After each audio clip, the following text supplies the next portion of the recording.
Coach Steve Kerr in San Francisco. Being able to put him on Doncic and have him almost outscore Doncic in this game. I thought Wiggs was fantastic. Doncic is as difficult a cover as there is in this league, and we just asked Wiggs to try to hound him and, guard him as best as he could, stay in front, and try to keep the pressure on him. And he did a fantastic job. So Wiggs is just a huge part of our defense and our team. I thought he was great offensively as well. So great night for Andrew.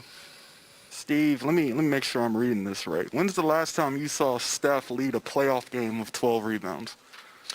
Ask Raymond. Raymond knows all that stuff. But Steph's always been a really good rebounder.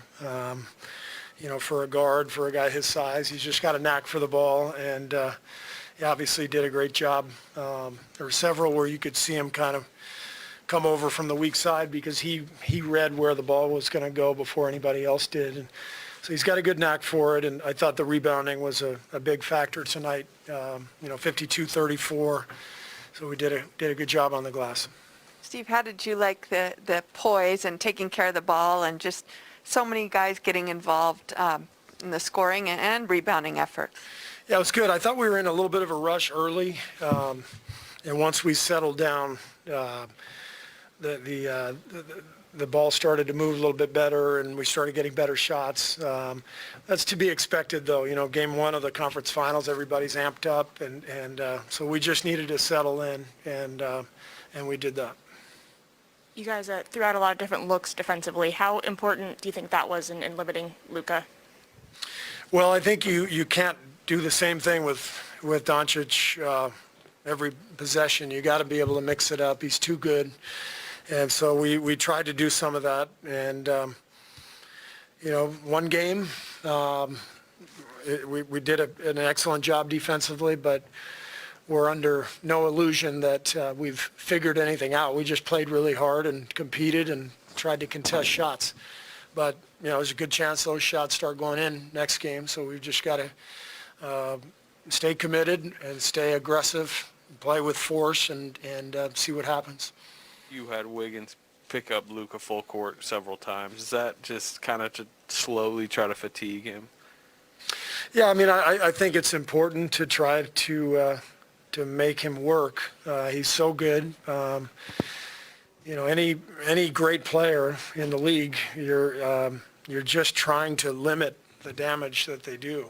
And so I think Wiggs picking him up, trying to make him exert some energy was definitely helpful. But, other teams have done that plenty, and he's been able to play through that. So, as I said, it's one game. We did a good job, but we got to turn our focus to Friday. I noticed throughout the run, your shooting has gotten so much attention and how you've won championships, but it always struck was the defense was always pretty consistent. Was this as strong a defensive performance from start to finish game plan as you had this season at least? It was an excellent defensive night overall. We had the second-ranked defense in the league this year, so we take pride in our defense. I think everybody sort of leans on Draymond. Draymond sets the tone for us, and so we had a good defensive night, but we can't let our guard down. Steve, there was that play there, I think it was the third quarter, where Steph got trapped in the corner and throws that kind of looping overhead pass back to Draymond. Draymond hits him back for the three. Given all the troubles you guys sometimes have with turnovers and looping passes, just take me through how you're seeing a play like that develop. What is it, obviously there's the chemistry between Steph and Draymond on that too, but the whole package of it, maybe the anxiety, but also the fun that kind of went with that. Yeah, we work on that play. It's called looping pass 2. Those guys have a synergy from playing together for a decade. So Clay as well. So there's a lot of value in that. And Draymond has always been sort of the fulcrum of our offense as a passer, screener. He sees the floor so well. He sees those guys working off the ball. He sees the backdoor cuts.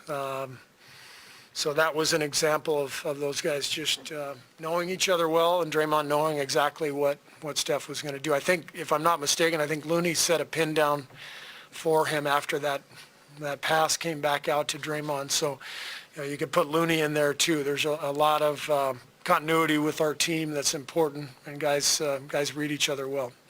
Steve, you talk about Andrew's defense on Luka, but nobody else in the Mavericks really got going. What was sort of the key to the rest of your defense in when he gave it up, not anybody else getting wide open looks like they have in the past? They spread you out dramatically. I mean, they took 48 threes, and it's hard to cover all that ground. So it requires a ton of effort. And for the most part, that effort was there. And we really contested shots well and tried to challenge everything we could. So it was a matter of just playing with a lot of force and really bringing the effort. You mentioned defending their three-point shooting. Draymond held them 0 of 9 from 3. What do you think of his defensive performance in particular? Draymond? Yeah, Draymond. Yeah. As I said, Draymond he's the key to our defense.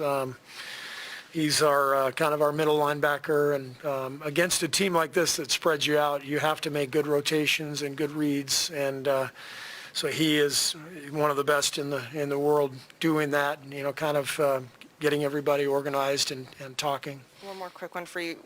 During the regular season, we talked a lot about how an assertive and aggressive Andrew Wiggins is the best version of him for this team. Is there a different spark in his eye, maybe before the game, or that's kind of telling of, he's just going to absolutely go for it tonight? I just think that Andrew's in a really good groove. He's had an excellent playoffs. He's played well. In every series so far, he's comfortable, he's confident, he believes in himself, he believes in the team and what we're doing, and so this is who he is. He's been just really, really consistent at both ends. Clay at 0 at halftime. I don't know if you noticed that. Did you sense anything was coming? Was there any issues with him offensively in the first half? Did any of that really matter to you, or did you just know it was going to come in the second half? I just thought both Clay and Steph were in a rush early in the game, and we just needed to slow down and move the ball a little bit better. And once we did that, the game started to open up for both guys, and it's how the playoffs are. Everybody's so amped up, and you gotta settle in, and it just took those guys in particular a little bit of time to settle in. Steve, you've talked many times in the past about Curry's ability to forget things or to have no conscience or whatever. If he has a bad shot, a bad streak, a bad quarter, to just completely forget it and move on. Was this kind of an example of that tonight, maybe? Yeah. I mean, the best players all have that knack for turning a bad game into a good one.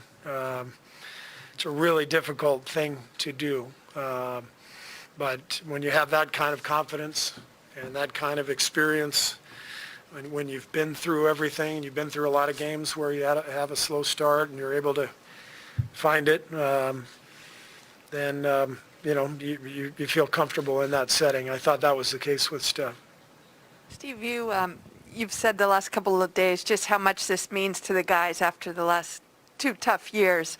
You missed a few games. Did it feel pretty good to be back on the bench and just in this atmosphere? It was loud and much like Game 6 here the other night. That just a pretty great atmosphere. Yeah, it was great to be back. I missed being out there with the guys, and amazing atmosphere here at Chase, and we're excited to keep going. Steve, you shot like 70+% from 2. I'm sorry? You shot like 70% inside the arc, and you're getting kind of what you wanted. Is that like your ideal game when the execution is that high and you can get kind of the looks you want inside the paint? My ideal game is to shoot 70% from 3, actually. But I thought we took what the defense gave us. They did a good job taking away a lot of our threes, and a lot of our guys made those mid-rangers that I think you have to make in the playoffs. I just feel like,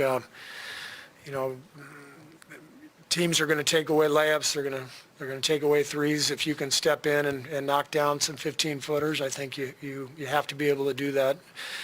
We've been lucky to have great shooters over the years who have been able to knock down that shot, whether Steph, Clay, Kevin. Now Otto is really good mid-range shooter. If it's there, that's the shot you got to take.